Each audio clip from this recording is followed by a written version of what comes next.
Ты слушаешь Радио Мария.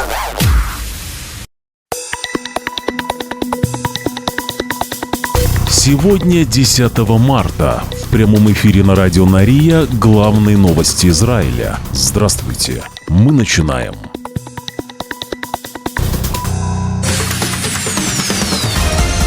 Главные новости Израиля. Слушай на Радио Мария. Вчера, в субботу, 9 марта, в центре страны снова прошли акции протеста. Участники акции призывали к освобождению заложников и немедленным выборам. Полиция не позволила протестующим заблокировать Айялон, оттеснив группу людей, которая пыталась остановить движение. Но протестующие решили сесть на дорогу и заблокировать ее.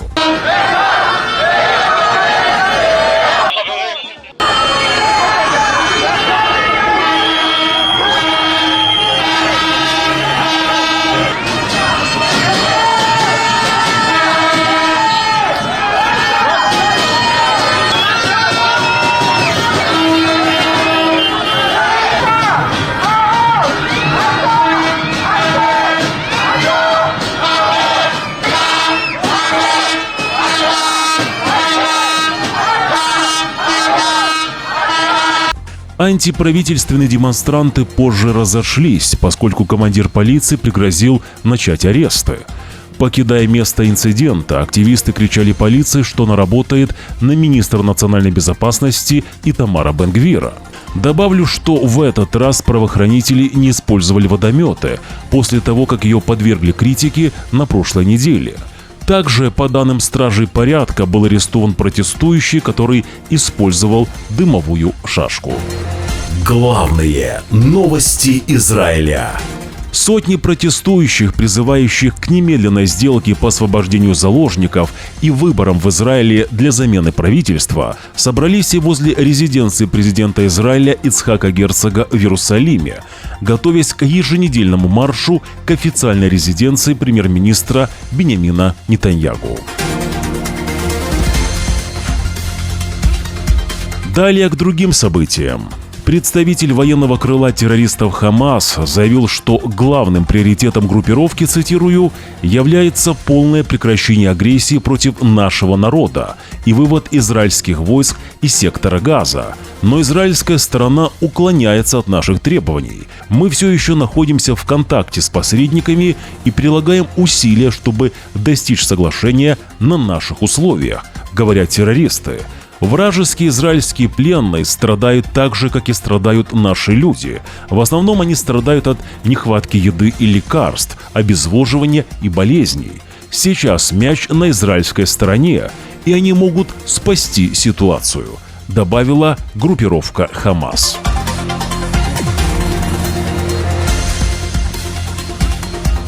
В то же время глава политического бюро Хамас Исмаил Хания заявил телеканалу Аль-Джазира, цитирую, «Израильский враг отказался принять наши требования о прекращении огня в секторе Газа».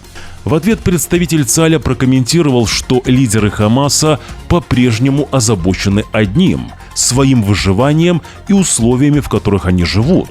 По имеющейся у нас разведывательной информации, Хамас запасает технику и продовольствие на месяц Рамадан, в то время как население Газа испытывает трудности с получением еды, прокомментировали в армии обороны Израиля.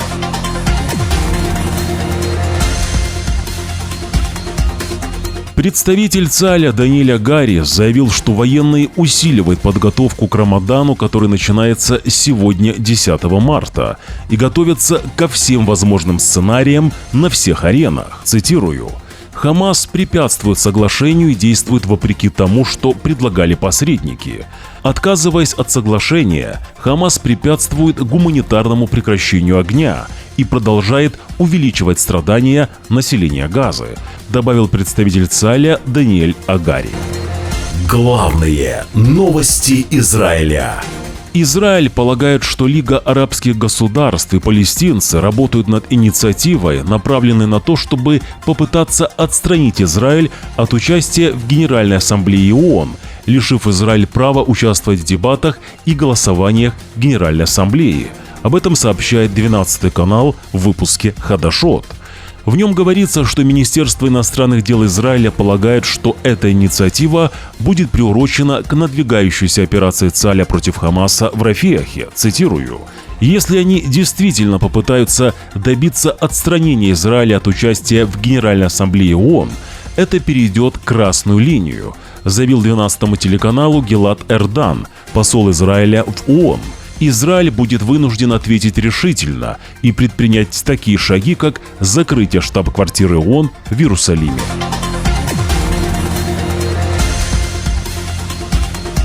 Президент США Джо Байден заявил, что единственное реальное решение – это решение о создании двух государств. Цитирую. «Я говорю это как пожизненный сторонник Израиля. Нет другого пути, который бы гарантировал безопасность Израиля», заявил Байден. Байден также упомянул о создании порта в секторе Газа. Цитирую.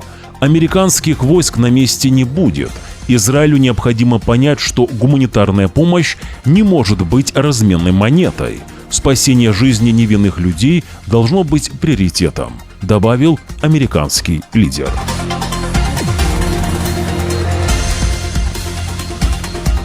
Драма во время сброса помощи для жителей сектора Газа.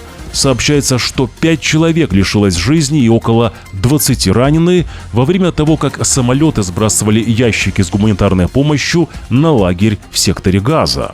Над несколькими ящиками не раскрылись парашюты. В этот момент люди внизу собрались и ждали помощь. Ранее же появилось сообщение, что это были грузы от Египта и США. Но позже США отреагировали и заявили, цитирую, «это не была американская воздушная помощь». Конец цитаты. Новые угрозы Эрдогана. Президент Турции Раджеп Таyyip Эрдоган в субботнем выступлении заявил, цитирую, «Нетаньягу и его правительство – нашего времени. Как Гитлер, Муссолини и Сталин. Мы обязаны привлечь к ответственности этих лиц с соблюдением международного права», говорит Эрдоган. В сообщениях, опубликованных вчера вечером в турецких СМИ, Эрдоган также комментирует, что быть на стороне правительства Нетаньягу само по себе это суровое наказание и большое оскорбление. Правительство Израиля во главе с Нетаньягу убийственно, добавил турецкий лидер. Президент Турции Раджеп Таyyip Эрдоган также заявил, что Анкара твердо поддерживает Хамас. Это была цитата. Также продолжил.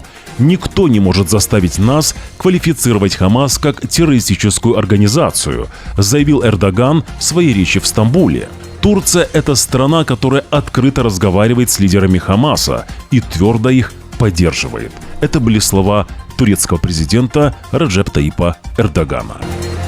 Главные новости Израиля.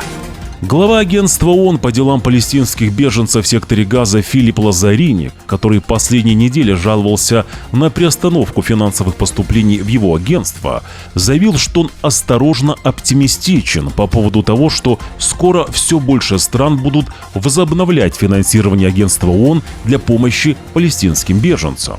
«Сегодня мне приходится справляться с кризисом нашего агентства в регионе. Агентство находится под угрозой закрытия». Конец цитаты.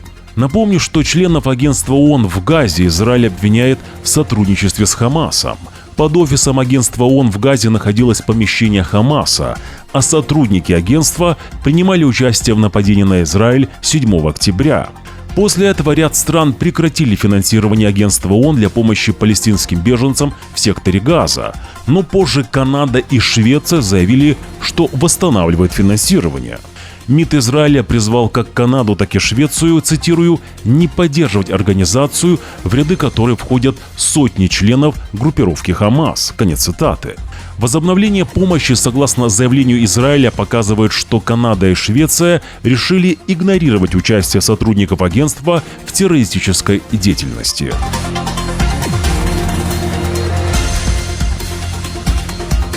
Премьер-министр Испании Педро Санчес объявляет, что он будет добиваться признания Конгрессом Испании палестинского государства и сделает это до истечения своего мандата в 2027 году, цитирую.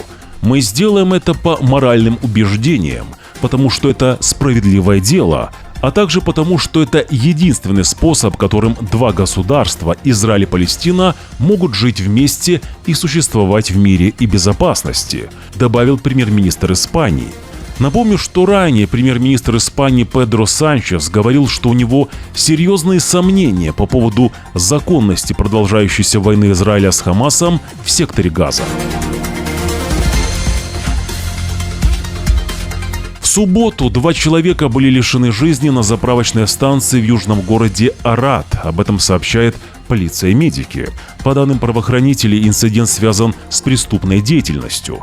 Оба мужчины в возрасте 30 лет были обнаружены медиками на месте происшествия, сообщает Маген Давид Адом. Еще один пострадавший был доставлен в больницу Беэр-Шевы в состоянии средней степени тяжести. Полиция ищет подозреваемых в нападении.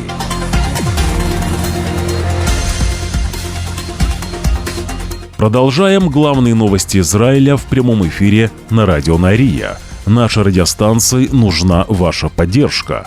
Вы можете поддержать радио Нария просто сейчас. Поставьте лайк этому видео, подпишитесь на наш канал, а также напишите свой комментарий. Спасибо спонсорам нашего канала, их имена вы сейчас видите на своих экранах.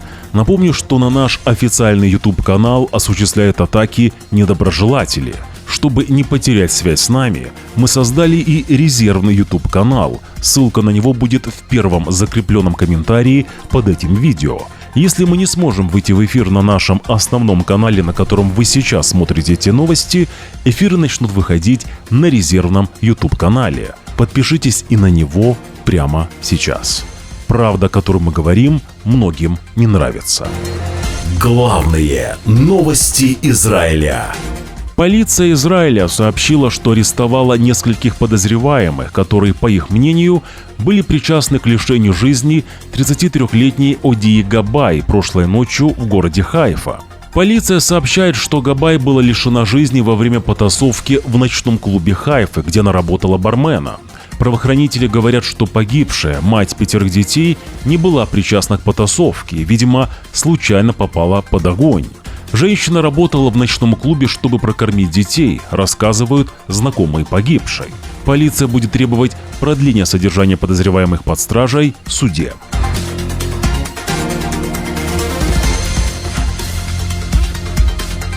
И только что армия обороны Израиля разрешила к публикации.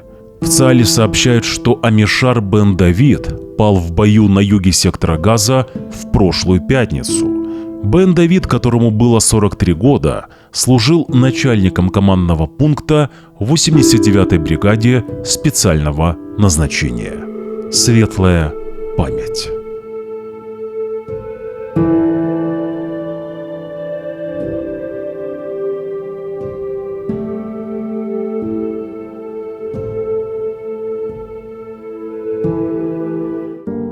Это были главные новости Израиля. Спасибо, что слушали и смотрели нас. Уже завтра, 11 марта, в 6 часов утра по Иерусалиму, мы снова с вами в прямом эфире. До встречи!